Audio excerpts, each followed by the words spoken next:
Good morning, students. Welcome to Srinidhi's Classroom. So, in this class, I discuss some theorems on linear dependent and independent. So, here the first theorem is let V be a vector space over the field F, then prove that the set of vectors V containing the null vector is linearly dependent. So, here we have to prove the vector space over the field F. If that containing that null vector, then that clearly those vectors are linearly dependent. ಅಂದ್ರೆ ಒಂದು vector space ಅಲ್ಲಿ null vector in the sense zero vector null vector ಅಂದ್ರೆ ಒಂದು zero vector ಅಂದ್ರೆ ಒಂದೇ.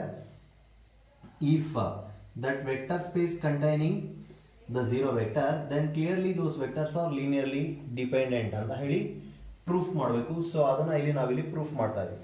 So ಅದನ್ನ prove ಮಾಡಲಿಕ್ಕೆ ನಾನು ಫಸ್ಟ್ ಒಂದು ಸೆಟ್ ನ ಕನ್ಸಿಡರ್ ಮಾಡೋಣ. Let S is equal to alpha 1, alpha 2, alpha 3, so on alpha n.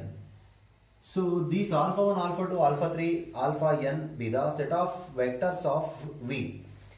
So these vectors are ಇಲ್ಲಿ ಏನು alpha 1, alpha 2 ಎಲ್ಲ ಬರೆದಿದ್ದೀನಿ, ಇದೆಲ್ಲ V ನಲ್ಲಿರುವಂಥ ವೆಕ್ಟರ್ಸ್ ತಾನೆ.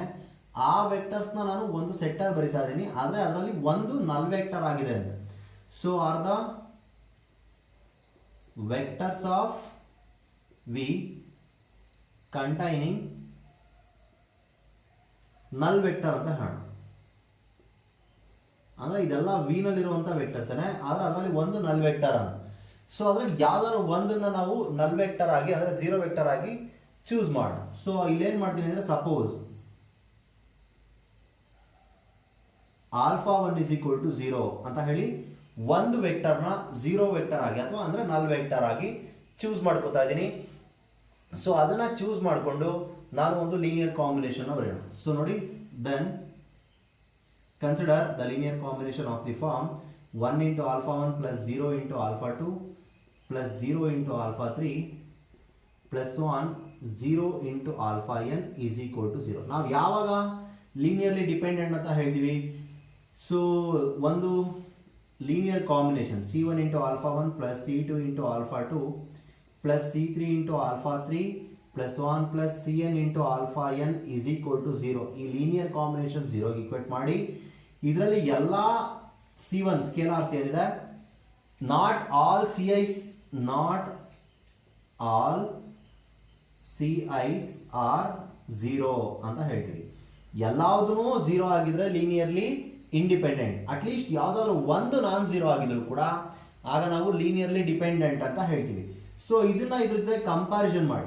ಸೊ ಇದರಲ್ಲಿ C1 is equal to 1 ಆಗುತ್ತೆ, ಮಿಕ್ಕಿದೆಲ್ಲ 0 ತರನೇ. ಅಂದ್ರೆ ಇದು ಯಾಕೆ ನಾವು ಇದನ್ನ 0 ಅಂತ ಹೇಳಿ ಬರೀಬಹುದು ಅಂದ್ರೆ ಅರ್ಥ ಮಾಡ್ಕೊಳ್ಳಿ, ನಾನು ಎಲ್ಲಾ ಸ್ಕೇಲಾರ್ಸ್ನು 0 ಅಂತ ಹೇಳಿ ಚೂಸ್ ಮಾಡ್ತಾ ಇದ್ದೀನಿ.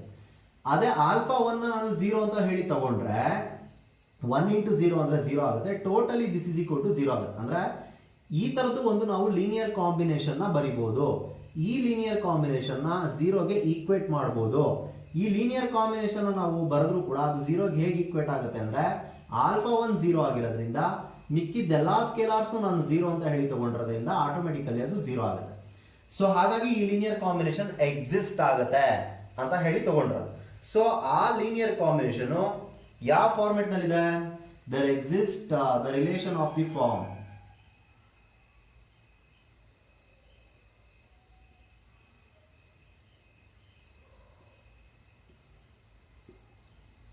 ಸೊ ನೋಡಿ, ಈ ರಿಲೇಷನ್ ಫಾರ್ಮೆಟ್ ನಲ್ಲೇ ಕೂಡ ಇದು ಇದೆ. ಅಂದ್ರೆ ಅದರಲ್ಲಿ C1 ನಮಗೆ ನಾಟ್ ಈಕ್ವಲ್ ಟು 0 ಆಗಿದೆ. ಅಂದ್ರೆ ನಾಟ್ ಆಲ್ Ci's ಆರ್ 0 ಅಂದ್ರೆ ಎಲ್ಲಾ Ci ಏನು 0 ಆಗಿಲ್ಲ, ಅಟ್ಲೀಸ್ಟ್ ಒಂದು ನಾನ್ 0 ಇದೆ. ಹಾಗಾಗಿ therefore ಅಲ್ಲಿ ಕನ್ಕ್ಲೂಷನ್ ನಾವು ಹೇಳಬೇಕು, therefore the S ಅಂದ್ರೆ ಸೆಟ್ ಆಫ್ ಆಲ್ ವೆಕ್ಟರ್ಸ್ ಏನಿದೆ, ಈ ಸೆಟ್ ಆಫ್ ಆಲ್ ವೆಕ್ಟರ್ಸ್ ನಾನು S ಅಂತ ಏನು ಡಿನೋಟ್ ಮಾಡಿದ್ದೀನಿ, that set S is linearly dependent. Therefore S is linearly dependent ಅಂತ ಹೇಳಿ ಕನ್ಕ್ಲೂಡ್ ಮಾಡ್ತೀವಿ. So this is the theorem. So I think ಇದು ಅರ್ಥ ಆಗಿದೆ ಅನ್ಕೊಂತೀನಿ. ನೆಕ್ಸ್ಟ್ ಥಿಯರಮ್ ನೋಡೋಣ. Okay, see the next theorem. The statement of the theorem is let V be a vector space over a field F, then prove that the set consisting of a single vector alpha of V is linearly independent if and only if alpha is not equal to 0. ಅಂದ್ರೆ statement ಇಷ್ಟನೇ, ಒಂದು set ಅಲ್ಲಿ single vector ಇದ್ರೆ ಆ single vector ಅಂದ್ರೆ V ಅನ್ನೋದು ಒಂದು vector space over the field F. V is a vector space over the field F. ಆ ವಿ ನಲ್ಲಿರುವಂತ ಯಾವುದಾದರೂ ಒಂದು ವೆಕ್ಟರು ಅದು ನಾನ್ ಝೀರೋ ವೆಕ್ಟರ್. ಅದು ಒಂದೇ ಒಂದು ವೆಕ್ಟರ್ ಇದೆ ಅಂತ ಇಟ್ಕೊಳ್ಳಿ. ಆ ಒಂದು ವೆಕ್ಟರ್ನ ಬರೆಯುವಂತ ಸೆಟ್, ಈ ಸೆಟ್ಟು ಲೀನಿಯರ್ಲಿ ಇಂಡಿಪೆಂಡೆಂಟ್ ಆಗಿರುತ್ತೆ. ಅದು ನಾನ್ ಝೀರೋ ಆಗಿದ್ರೆ ಮಾತ್ರ. ಅಥವಾ ಯಾವುದಾದ್ರೂ ಒಂದು ಸೆಟ್, ಆ ಸೆಟ್ಟಲ್ಲಿರುವಂಥ ವೆಕ್ಟರ್ ಲೀನಿಯರ್ಲಿ ಇಂಡಿಪೆಂಡೆಂಟ್ ಆಗಿದ್ರೆ ಆಗ ಆಟೋಮೆಟಿಕಲಿ ಆ ವೆಕ್ಟರು ನಾನ್ ಝೀರೋನೇ ಆಗಿರುತ್ತೆ ಅಂತ ಅರ್ಥ. ಅದು ಇದು ಥಿಯರಮ್ನ ಸ್ಟೇಟ್ಮೆಂಟ್. ಅಂದರೆ ವೆಕ್ಟರ್ ನಾನ್ ಝೀರೋ ಆಗಿದ್ರೆ ಅದು ಲೀನಿಯರ್ಲಿ ಇಂಡಿಪೆಂಡೆಂಟ್ ಆಗಿರುತ್ತೆ, ಲೀನಿಯರ್ಲಿ ಇಂಡಿಪೆಂಡೆಂಟ್ ಆಗಿದ್ರೆ ಅದು ಆಟೋಮೆಟಿಕಲಿ ನಾನ್ ಝೀರೋ ಆಗಿರುತ್ತೆ. ಅದು ಸಿಂಗಲ್ ವೆಕ್ಟರ್ ಮಾತ್ರ ಇರಬೇಕು ಆ ಸೆಟ್ಟಲ್ಲಿ, ಬೇರೆ ಇನ್ಯಾವುದು ವೆಕ್ಟರ್ ಇರಬಾರ್ದು. ಅದು statement of the theorem. Here we prove the theorem. So observe here, suppose alpha is linearly independent, so this contain a single vector. If this is linearly independent, then we have to prove alpha is not equal to 0. ಅಂದ್ರೆ ನಾನು first part ನ proof ಮಾಡ್ಕೊಂತಾ ಇದ್ದೀನಿ. ಏನಾದರೂ ಇದು alpha ಅನ್ನೋದು linearly independent ಆಗಿದ್ರೆ next ನಾನು ಆಲ್ಫಾನ not equal to 0 ಅಂದ್ರೆ ನಾನ್ ಝೀರೋ ವೆಕ್ಟರ್ ಅದು ಅಂತ ಹೇಳಿ ಪ್ರೂಫ್ ಮಾಡಬೇಕು. ಸೊ ಅದಕ್ಕೆ ಸ್ಟಾರ್ಟಿಂಗ್ ಏನು ಅನ್ಕೊಂತಾ ಇದೀನಿ ಅಂದ್ರೆ ಅಸಂಪ್ಷನ್, ಅಂದ್ರೆ ಕಾಂಟ್ರಡಿಕ್ಟರಿ ಮೆಥಡ್ ನಲ್ಲಿ ಈ ಥಿಯರಮ್ ನ ಪ್ರೂಫ್ ಮಾಡ್ತೀನಿ. ಸೊ ಹಾಗಾಗಿ ಫಸ್ಟ್ ಅಸಂಪ್ಷನ್ ಏನಂದ್ರೆ ಆಲ್ಫಾ ಈಸ್ ಈಕ್ವಲ್ ಟು 0 ಅಂತ ಹೇಳಿ ಚೂಸ್ ಮಾಡ್ತಾ ಇದ್ದೀನಿ. ಈಗ ಆಲ್ಫಾ 0 ಆಯ್ತು ಅಂದ್ರೆ ಇಟ್ಸ್ ಎ ನಲ್ ವೆಕ್ಟರ್ ಅಂತ. ಸೊ ನಾವೀಗ ಆಲ್ರೆಡಿ ಪ್ರೀವಿಯಸ್ ಥಿಯರಮ್ ಪ್ರೂಫ್ ಮಾಡಿದೀವಿ. ಯಾವ್ದಾದ್ರೂ ಒಂದು ಸೆಟ್ ನಲ್ ವೆಕ್ಟರ್, ಅಟ್ಲೀಸ್ಟ್ ಒಂದು ನಲ್ ವೆಕ್ಟರ್ ಇದ್ರೂ ಕೂಡ ಆ ಟೋಟಲ್ ಸೆಟ್ ಅಲ್ಲಿರುವಂತ ವೆಕ್ಟರ್ಸ್ ಎಲ್ಲ ಲೀನಿಯರ್ಲಿ ಡಿಪೆಂಡೆಂಟ್ ಆಗಿರುತ್ತೆ. ಸೊ ಹಾಗಾಗಿ V is a vector space containing 0 vector ಅಂತ ಹೇಳ್ದಂಗೆ ಆಯ್ತು. ಸೊ ಅಂದ್ರೆ ಪ್ರೀವಿಯಸ್ ಒಂದು ಥಿಯರಮ್ ಏನು ಹೇಳಿದ್ವಿ ಅದೇ ತರ. So the vector is linearly dependent ಅಂತ. 0 ವೆಕ್ಟರ್ ಆಗಿದೆ ಅಂದ್ರೆ ಅದರಲ್ಲಿರುವಂತದ್ದು ಲೀನಿಯರ್ಲಿ ಡಿಪೆಂಡೆಂಟ್ ಅಂತ. So this contradicts that alpha is linearly independent. ನೋಡಿ, ಇದು ಯಾವಾಗ 0 ವೆಕ್ಟರ್ ಅಂತ ಅನ್ಕೊಂಡ್ವಿ ಆಟೋಮೆಟಿಕಲಿ ಲೀನಿಯರ್ಲಿ ಡಿಪೆಂಡೆಂಟ್ ಆಗೋಯ್ತು. ಬಟ್ ನಾವು ಸ್ಟಾರ್ಟಿಂಗೇ ತಗೊಂಡಿದ್ವಿ that vector is linearly independent ಅಂತ. ನಾವು 0 ಅಂತ ಹೇಳಿ ಅನ್ಕೊಂಡಿದ್ದಕ್ಕೆ ಲೀನಿಯರ್ಲಿ ಡಿಪೆಂಡೆಂಟ್ ಆಯಿತು. So this contradicts that alpha is linearly independent ಅಂತ. ಹೀಗಾಗಬಾರ್ದು ಅಂದ್ರೆ ಯಾಕೆ ಹೀಗಾಯ್ತು? Hour assumption alpha is equal to 0 ಅಂತ ಅನ್ಕೊಂಡಿದ್ವಿ ಅಲ್ವಾ, ಹಾಗಾಗಿ ಅದು ಲೀನಿಯರ್ಲಿ ಡಿಪೆಂಡೆಂಟ್ ಆಯಿತು. So our assumption is wrong, therefore alpha is not equal to 0 ಅಂತ ಹೇಳಿ ಕನ್ಕ್ಲೂಡ್ ಮಾಡ್ಕೊಂತೀವಿ. ಸೊ ಇದು ಪ್ರೂಫ್. ಇದು ಕಾನ್ವರ್ಸ್ ಪಾರ್ಟ್. ಕಾನ್ವರ್ಸ್ ಪಾರ್ಟ್ ನಲ್ಲಿ ಆಲ್ಫಾನ ನಾಟ್ ಈಕ್ವಲ್ ಟು 0 ಅಂತ ಹೇಳಿ ಚೂಸ್ ಮಾಡಿ that set of vectors is linearly independent ಅಂತ ಹೇಳಿ ಪ್ರೂಫ್ ಮಾಡಬೇಕು. ಸೊ ಅದಕ್ಕೆ ಕನ್ಸಿಡರ್ಗೆ ಲೀನಿಯರ್ ಕಾಂಬಿನೇಷನ್. ಸೆಟ್ ಅಲ್ಲಿ ಇರೋದೇ ಒಂದು ವೆಕ್ಟರ್, ಅದಕ್ಕೆ ಅದು ಒಂದನ್ನೇ ಲೀನಿಯರ್ ಕಾಂಬಿನೇಷನ್ ಬರೀತಿದ್ದೀನಿ ಸಿ ಇಂಟು ಆಲ್ಫಾ. ನಮಗೆ ಗೊತ್ತಿದೆ product of two terms that is equal to 0 ಅಂದ್ರೆ scalar into vector is equal to 0 ಆಯ್ತು ಅಂದ್ರೆ either that scalar is equal to 0 or the vector is equal to 0 ಆಗಿರಬೇಕು. But it is clear, starting ಅನ್ಕೊಂಡಿದೀವಿ that vector is non 0 ಅಂತ.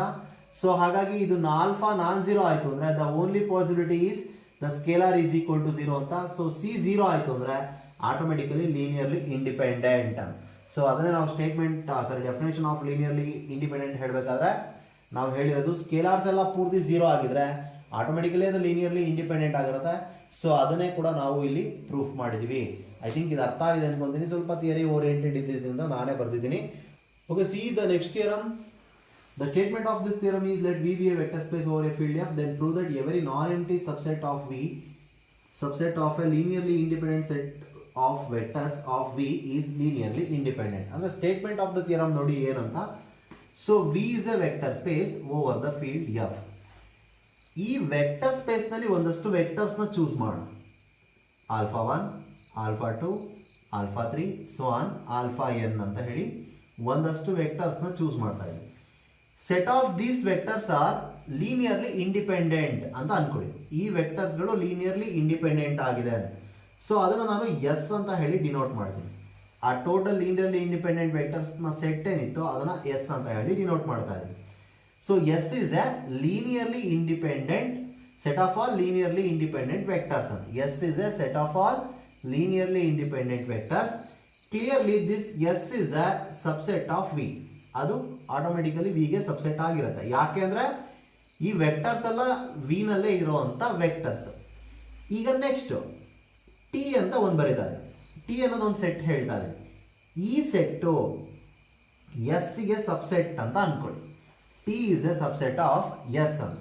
Next ನಾವೇನಂತ proof ಮಾಡ್ಬೇಕಂದ್ರೆ ಈ T ಕೂಡ ಲೀನಿಯರ್ಲಿ ಇಂಡಿಪೆಂಡೆಂಟ್ ಅಂತ ಹೇಳಿ ಪ್ರೂಫ್ ಮಾಡಬೇಕು. ಅದನ್ನ ಹೇಳಿರೋದು ಅವರು ಇಲ್ಲಿ. Every non-empty subset of a linearly independent set of vectors. So here T is a non-empty subset. T is a non-empty subset of linearly independent vectors. T ಅನ್ನೋದು non-empty subset of linearly independent set of vectors. ಇದು linearly independent set of vectors. ಈ linearly independent set of vectors ಗೆ ಬರೋ ಅಂತ non-empty subset T is also a linearly independent ಅಂತ ಹೇಳಿ proof ಮಾಡಬೇಕು. ಅದು ಕೂಡ linearly independent ಆಗಿರುತ್ತೆ ಅಂತ ಹೇಳಿ ಪ್ರೂಫ್ ಮಾಡಬೇಕು. So this is the statement of the theorem.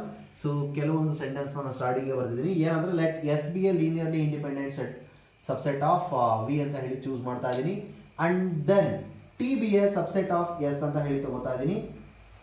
Next T ಏನಾದರೂ ಎಂ ಟಿ ಸೆಟ್ ಆಗಿದ್ರೆ it is clear T is linearly independent ಆಗಿರುತ್ತೆ. ಯಾಕೆಂದ್ರೆ ಎಂ ಟಿ ಸೆಟ್ ಅಂದ್ರೆ ಸೆಟ್ ಅಲ್ಲಿ ಏನೂ ಇರಲ್ಲ, ಸೆಟ್ ಅಲ್ಲಿ ಯಾವಾಗ ಏನೂ ಇರಲ್ಲ, ಅದು automatically it is a linearly independent ಅಂತ.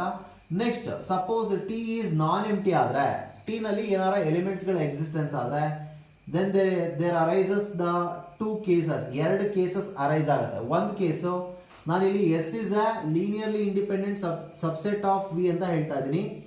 ಸೊ ಈ ಎಸ್ ಅನ್ನೋದು ಫೈನೈಟ್ ಸಬ್ಸೆಟ್ ಬೇಕಾದ್ರೂ ಆಗಿರ್ಬೋದು ಅಥವಾ ಇನ್ಫೈನೈಟ್ ಸಬ್ಸೆಟ್ ಬೇಕಾದ್ರೂ ಆಗಿರ್ಬೋದು. Vector space over the field F ಅಂದ್ರೆ ಅದರಲ್ಲಿ ಇನ್ಫೈನೈಟ್ ನಂಬರ್ ಆಫ್ ಎಲಿಮೆಂಟ್ಸ್ ಇರುತ್ತೆ. ಸೊ ಹಾಗಾಗಿ ಅದಕ್ಕೆ ಎಕ್ಸಿಸ್ಟೆನ್ಸ್ ಆಗುವಂತ ಸಬ್ಸೆಟ್ಸು ಒಂದು ಫೈನೈಟ್ ಬೇಕಾದ್ರೂ ಆಗಿರ್ಬೋದು ಅಥವಾ ಇನ್ಫೈನೈಟ್ ಬೇಕಾದ್ರೂ ಆಗಿರ್ಬೋದು, ನಮಗೆ ಯಾವ ತರ ಬೇಕಾದ್ರೂ ಬರ್ಬೋದು. ಹಾಗಾಗಿ ಎರಡು ಕೇಸ್ ಅರೈಸ್ ಆಗುತ್ತೆ. ಫಸ್ಟ್ ಕೇಸ್ ನಲ್ಲಿ S is a finite subset of V ಅಂತ ಹೇಳಿ ತಗೊಂತಾ ಇದೆ, ಅಂದ್ರೆ ಫೈನೈಟ್ ನಂಬರ್ ಆಫ್ ಎಲಿಮೆಂಟ್ಸ್ ಇದೆ. ಸೊ ಹಾಗಾಗಿ thus S is equal to finite number of elements ಅಂದ್ರೆ ನಮಗೆ ಅದರಲ್ಲಿ ಎಷ್ಟು ಎಲಿಮೆಂಟ್ಸ್ ಇದೆ ಅಂತ ಹೇಳಿ ಗೊತ್ತಿದೆ. ಸೊ ಹಾಗಾಗಿ S is equal to alpha 1 alpha 2 so on alpha n ಅಂತ ಹೇಳ್ಕೊಂಡು ತಗೊಂತಾ ಇದೀನಿ. ನಾವು consider actually T is the subset of S. So ಹಾಗಾಗಿ ಟಿ ಸೆಟ್ ನ ನಾನು ಡಿನೋಟ್ ಮಾಡ್ತಾ ಇದ್ದೀನಿ alpha 1 alpha 2 alpha 3 so on alpha m one. So ಇಲ್ಲಿ ಕಂಡೀಷನ್ ಹೇಳಬೇಕು ನೋಡಿ, ಟಿ ನಾನ್ ಎಂ ಟಿ ಆಗಿರೋದ್ರಿಂದ ಅದರಲ್ಲಿ ಅಟ್ಲೀಸ್ಟ್ ಒಂದು ಎಲಿಮೆಂಟ್ ಎಕ್ಸಿಸ್ಟ್ ಆಗೇ ಆಗಿದೆ.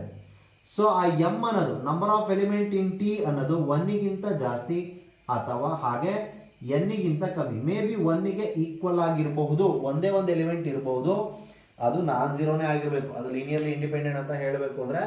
ಸೊ ಇಲ್ಲಿ 1 ಅನ್ನೋದು ನಮಗೆ ಅಂದ್ರೆ ಟಿ ನಲ್ಲಿ 1 ಎಲಿಮೆಂಟ್ ಇರಬಹುದು ಅಥವಾ n ನಂಬರ್ ಆಫ್ ಎಲಿಮೆಂಟ್ ಇರಬಹುದು ಅಥವಾ n ಗಿಂತ ಕಮ್ಮಿ ಇರಬಹುದು.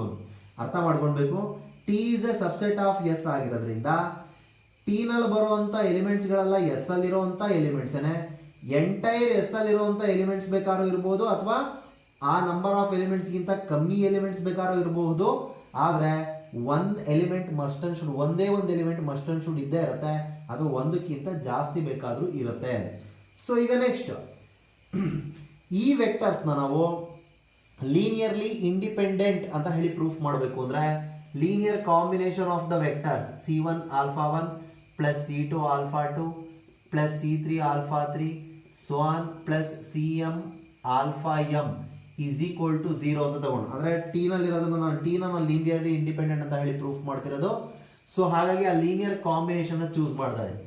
ಸೊ ಈ ಲೀನಿಯರ್ ಕಾಂಬಿನೇಷನ್ ನಾನು 0 ಅಂತ ಹೇಳಿ ತಗೊಂಡಿದ್ದೀನಿ. ನೆಕ್ಸ್ಟ್ ನಾನು ಏನಂತ ಪ್ರೂಫ್ ಮಾಡ್ಬೇಕಂದ್ರೆ C1 is equal to 0, C2 is equal to 0, C3 is equal to 0, Cm is equal to 0 ಅಂತ all the Ci's are is equal to 0 ಅಂತ ಹೇಳಿ ಪ್ರೂಫ್ ಮಾಡಿದ್ರೆ then clearly those vectors alpha 1 alpha 2 so on these set of vectors are linearly independent ಅಂತ ಹೇಳಿ conclude ಮಾಡಬಹುದು. ಅಂದ್ರೆ definition of linear independent ತರ ಬರುತ್ತೆ. ಹಾಗಾಗಿ ಅದನ್ನು ನಾವು ಲೀನಿಯರ್ಲಿ ಇಂಡಿಪೆಂಡೆಂಟ್ ಅಂತ ಹೇಳಿ ಕನ್ಕ್ಲೂಡ್ ಮಾಡಬಹುದು. ಸೊ ಇದನ್ನ ಹೇಗೆ ಪ್ರೂಫ್ ಮಾಡೋದು ಅಂತ ನೋಡಿ, ಈ ಕಾಂಬಿನೇಷನ್ ಬರೀಬೇಕು. ಈ ಕಾಂಬಿನೇಷನ್ ನಾವು C1 C2 C3 ಅಂತೆಲ್ಲ ಬರ್ದಿದೀವಿ, they are all the scalars. So ಹಾಗಾಗಿ ಇಲ್ಲಿ ಬರೀಬೇಕಾದ್ರೆ for C1 C2 C3 so on Cm belongs to F. Now consider the linear combination this one. Next ನೋಡಿ, ಇದನ್ನ ಬರ್ದಿದ್ದಾದ್ಮೇಲೆ again observe carefully C1 alpha 1 plus C2 alpha 2 plus C3 alpha 3 plus 1 CM alpha m ತನಕ ಇತ್ತು. Next ನಾನು linear combination continue ಮಾಡ್ತಾ ಇದ್ದೀನಿ. ಹೇಗೆ ಅಂದ್ರೆ 0 into alpha m plus 1 ಈ ವೆಕ್ಟರ್ನ ನೆಕ್ಸ್ಟ್ ಕಂಟಿನ್ಯೂ ಮಾಡ್ತಾ ಇದ್ದೀನಿ. ಬಟ್ ಸ್ಕೇಲಾರ್ನ ನಾನು 0 ಅಂತ ಹೇಳಿ ಚೂಸ್ ಮಾಡ್ತಾ ಇದ್ದೀನಿ. ನೆಕ್ಸ್ಟ್ ಹಾಗೆ 0 into alpha m plus 2 so on plus 0 into alpha n is equal to 0. ಎಲ್ಲಿ ತನಕ ಕಂಟಿನ್ಯೂ ಮಾಡಿದ್ದೀನಿ ಅಂದ್ರೆ ಇವಾಗ ಟಿ ನಲ್ಲಿ ಟಿ ಅನ್ನೋದು ಎಸ್ ಗೆ ಸಬ್ಸೆಟ್. ಟಿ ನಲ್ಲಿ m ತನಕ ಎಲಿಮೆಂಟ್ ಇದೆ, ಎಸ್ ಅಲ್ಲಿ n ತನಕ ಎಲಿಮೆಂಟ್ ಇದೆ. ಆ m number of element n ಗಿಂತ ಕಮ್ಮಿ ಇದೆ ಅಂತ ಅರ್ಥ. ಅಂದ್ರೆ ಇವಾಗ ಎಸ್ ಅಲ್ಲಿ ಒಂದು 10 ಎಲಿಮೆಂಟ್ ಇದೆ, ಯಾವ ಒಂದು 10 ಎಲಿಮೆಂಟ್ ಇದೆ. ಟಿ ನಲ್ಲಿ 6 ಎಲಿಮೆಂಟ್ಸ್ ಇತ್ತು ಅಂತ ಇಟ್ಕೊಳ್ಳಿ. ಇದಕ್ಕೆ ಪ್ಲಸ್ 4 ಎಲಿಮೆಂಟ್ಸ್ ನ ಆಡ್ ಮಾಡ್ಕೊಂತ ಹೋದ್ರೆ ಇನ್ನು 4 ಎಲಿಮೆಂಟ್ಸ್ ನ ಆಡ್ ಮಾಡಿದ್ರೆ ಅದು ಎಸ್ ಅಲ್ಲಿ ಇರುವಂತ ಎಲಿಮೆಂಟ್ಸ್ಗೆ ಈಕ್ವಲ್ ಆಗುತ್ತೆ. ಆ ಒಂದು ಕಾನ್ಸೆಪ್ಟ್ ಬೇಸಿಸ್ ಮೇಲೆ ನಾನಿವಾಗ ಟಿ ನಲ್ಲಿ m ಅಷ್ಟು ಎಲಿಮೆಂಟ್ಸ್ ಇತ್ತು, ಅದನ್ನ ಕಂಟಿನ್ಯೂ ಮಾಡ್ಕೊಂಡು ಹೋಗಿ ಎಸ್ ಅಲ್ಲಿರುವಂತ ವೆಕ್ಟರ್ಸ್ ಆಲ್ಫಾ n ತನಕ ಇತ್ತಲ್ವಾ, ಅಲ್ಲಿ ತನಕ ನಾನು ಕಂಟಿನ್ಯೂ ಮಾಡಿ ಲೀನಿಯರ್ ಕಾಂಬಿನೇಷನ್ ನ ಬರ್ದಿದ್ದೀನಿ. ಯಾಕೆ ಸರ್ ಇಲ್ಲಿ ತನಕ ಬರ್ಕೊಂಡ್ರಿ ಅಂತ ಹೇಳಿ ನೀವು ಕ್ವೆಶನ್ ಮಾಡಿದ್ರೆ ಇಟ್ಸ್ ಸಿಂಪಲ್. ನಾನೀಗ ಆಲ್ರೆಡಿ ತಗೊಂಡಿದ್ದೀನಿ S is a linearly independent. Actually S be a linearly independent subset of V ಅಂತ ಹೇಳಿ ಸ್ಟಾರ್ಟಿಂಗ್ ತಗೊಂಡ್ಬಿಟ್ಟಿದ್ವಿ. S linearly independent subset of V ಆಯ್ತು ಅಂದ್ರೆ ಆ alpha 1 alpha C1 alpha 1 plus C2 alpha 2 plus 1 CN alpha n ತನಕ ನೀವು ಬರೆದ್ರೆ is equal to 0 ಅಂತ ತಗೊಂಡ್ರೆ ಈ ಸ್ಕೇಲಾರ್ಸ್ ಎಲ್ಲ ನಮ್ಗೆ ಏನಾಗಿರುತ್ತೆ, C1 is equal to 0, C2 is equal to 0, so on CN is also equal to 0 ಅಂತ ಆಗಿರುತ್ತೆ. ಆ ಸ್ಕೇಲಾರ್ಸ್ ಎಲ್ಲ 0 ಆಗಿರಲೇಬೇಕು, because S is linearly independent. S linearly independent ಆಗಿರೋದ್ರಿಂದ ಆ ಸ್ಕೇಲಾರ್ಸ್ ಎಲ್ಲ ಪೂರ್ತಿ 0 ಆಗಿದ್ದೇ ಆಗಿರುತ್ತೆ. ನಾನಿವಾಗ ಇಲ್ಲಿ ಬರೆದಿರೋದು linear combination of the vectors of the set S. So that's clear. These scalars C1 is equal to, that implies C1 is equal to 0, C2 is equal to 0 and C3 is equal to 0, so on Cm is also equal to 0. Those scalars are all equal to 0. ಇನ್ನು ಮಿಕ್ಕಿದ್ದೆಲ್ಲ 0 ಅಂತಾನೆ ಬರ್ತಿದ್ದೀನಿ, ಹಾಗಾಗಿ ಏನ್ problem ಇಲ್ಲ. But ಇವು ಎಲ್ಲವೂ ಕೂಡ 0 ಆಗಿರ್ಲೇಬೇಕು. 0 ಆಗಿದ್ರೆ ಮಾತ್ರನೇ S linearly independent. Starting S ನ ಲೀನಿಯರ್ಲಿ ಇಂಡಿಪೆಂಡೆಂಟ್ ಅಂತ ತಗೊಂಡಿರೋದ್ರಿಂದ ಇದೆಲ್ಲವೂ ಕೂಡ 0 ಆಗಿದ್ದೇ ಆಗಿರುತ್ತೆ. ಅರ್ಥ ಆಗ್ತಾ ಇದೆ ನಾನು ಹೇಳ್ತಿರೋದು? ಸೊ ಈ ಎಲ್ಲಾ ಸ್ಕೇಲಾರ್ಸ್ 0 ಬಿಕಾಸ್ ನೀವು ಇಲ್ಲಿ ಹೇಳಬೇಕು, because S is linearly independent. S linearly independent ಆಗಿರೋದ್ರಿಂದ those scalars are equal to 0. ನೋಡಿ, ಯಾವಾಗ ಈ ಸ್ಕೇಲಾರ್ಸ್ ಎಲ್ಲ 0 ಆಯ್ತು, ನಾನು ಅದನ್ನ ಹೇಳಿದ್ದು ಟಿ ನ ಲೀನಿಯರ್ಲಿ ಇಂಡಿಪೆಂಡೆಂಟ್ ಅಂತ ಹೇಳಬೇಕು ಅಂದ್ರೆ ಈ scalars alpha 1 alpha 2 alpha 3 so on alpha m is equal to 0 ಅಂತ ಹೇಳಿ ಪ್ರೂಫ್ ಮಾಡಬೇಕು ಅಂತ ಅದನ್ನೇ ಪ್ರೂಫ್ ಮಾಡಿದೀನಿ. Thus T is linearly independent ಅಂತ ಹೇಳಿ ಕನ್ಕ್ಲೂಡ್ ಮಾಡ್ಕೋತೀವಿ. ಇದು ಕನ್ಕ್ಲೂಷನ್. ನೆಕ್ಸ್ಟ್ ಕೇಸ್ 2 ಏನಂತ,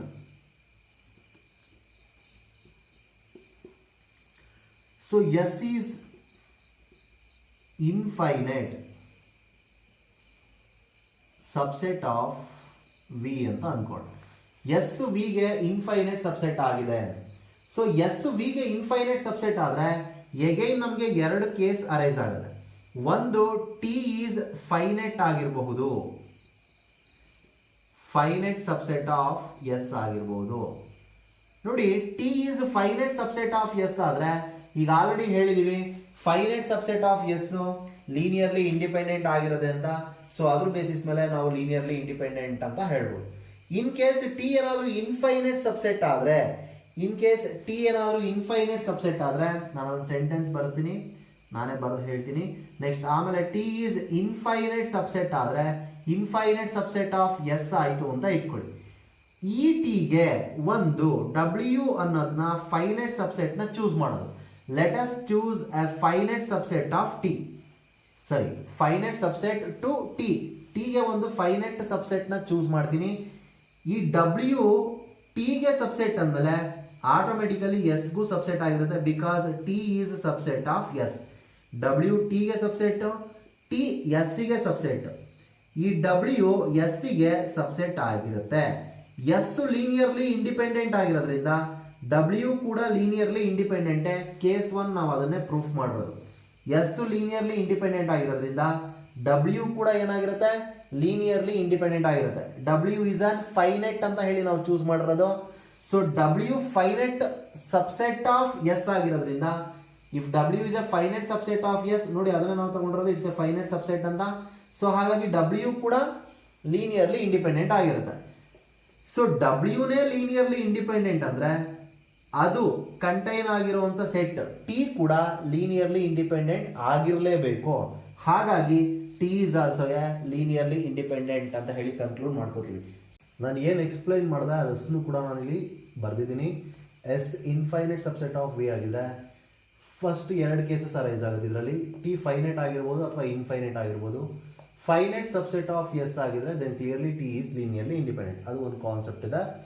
ಏನು ಕಾನ್ಸೆಪ್ಟ್ ಅಂದರೆ finite subset of a linearly independent subset ಅಂದರೆ ಯಾವುದಾದ್ರೂ ಒಂದು ಲೀನಿಯರ್ಲಿ ಇಂಡಿಪೆಂಡೆಂಟ್ ಸೆಟ್ ಇದ್ರೆ ಅದಕ್ಕೆ ಎಕ್ಸಿಸ್ಟೆನ್ಸ್ ಆಗುವಂಥ ಫೈನೈಟ್ ಸಬ್ಸೆಟ್ಟು 100% ಲೀನಿಯರ್ಲಿ ಇಂಡಿಪೆಂಡೆಂಟ್ ಆಗಿರೋದು. So T is linearly independent.